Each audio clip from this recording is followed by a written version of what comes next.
Magandang araw, Pilipinas. Magandang araw, lungsod ng Misamis City. Ako ang inyong lingkod bayan, Gloren Arado. At ako naman na inyong tagabalitaan, Abia Christine Y. Arangkon. Humpilang walang kinakatigan. Mata ng bayan, serbisyong totoo lamang. Ang mga epekto ng El Nino ay nadama sa buong Pilipinas na nagdulot ng pinsala sa sektor ng agrikultura at kakulangan sa supply ng tubig sa iba't ibang rehiyon. Narito ang ilan sa mga ulat mula sa iba't ibang lugar. Mula sa Rehiyon 3, sa bayan ng Tapas at Tarlac, ang kabuhayan ng mga magsasaka, lalo na ang mga pangkat ng mga tutubong tao, ay lubhang naapektuhan ng El Nino. Meron tayong makakapanayam na iilang mga guro o estudyante upang marinig ang kanilang opinyon tungkol sa El Nino. Yeshin Ivardo, ibalita mo.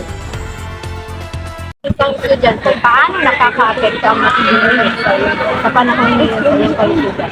Well, first of all, I'm not a professional health worker, so I don't have any knowledge about health or conditions through heat. But since the question is about me as a student, how can the heat affect me? For me personally, since I will every lunch break, I will go home. I have to bear with the heat. So eventually, it can cause us or us students much headache, dizziness, and it will affect our mental health. Patayin lang. It can also affect our mental health for me lang also. So that's the cause for me, like headaches, the dizziness, and Dehydration. and also dehydration, lack of water.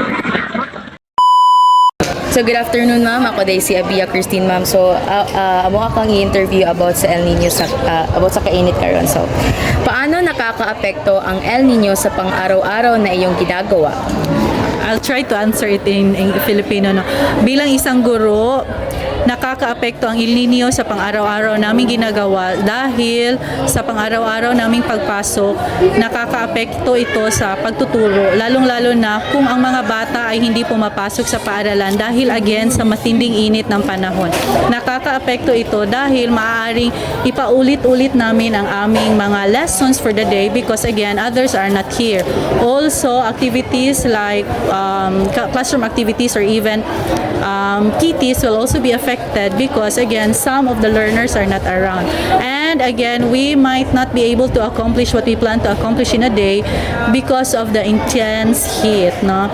And probably as a member of the society or as a mother, El Nino is has greatly influenced our day-to-day lives, not also as a parent, not only just a parent, but I think as a whole in particular, because we have to consider me, if I, as a parent, I have to consider my children not to go out of the house, not to eat these kinds of food, especially the cold ones, because it might have the mga ubo, sipon, and also we should also avoid like walking outside in the intense heat. Okay, again, we might get different kinds of diseases. So yes, I believe that the intense increase of the heat, or shall we say El Nino, greatly affect us not only in the education system but also in our day-to-day living. I also believe in the agricultural and in the aquaculture farming, it also has greatly affected our farmers and our aqua farmers. That's all, and I Thank you so much ma'am Brensan. Ayong hapon day no, okay na nimo nga like kaning i-interview ka na makadjot. So among interview day is about sa El Nino sa kainit karon. So among question is, bilang isang estudyante, paano nakakaapekto ang init sa'yo? Okay. So bilang mag-aaral, hindi talaga madali para sa akin na sobrang init ngayon. Lalo na sa palagay ko na every time na uuwi ako, kapag wala akong pamasahe, ay nilalakad ko na lang ito papunta sa aming bahay. At bilang isang estudyante, nakakaapekto sa aking katawan, lalo na kung ang aking katawan ay mahina at saka kapag sobrang init talaga, hindi kinakaya ng aking katawan, kaya sumasakit talaga ang aking ulo, kaya hindi talaga madali na ganito kainit ang ating panahon ngayon, lalo sa mga estudyante, hindi lang din sa akin kundi pati na rin sa ibang mga estudyante.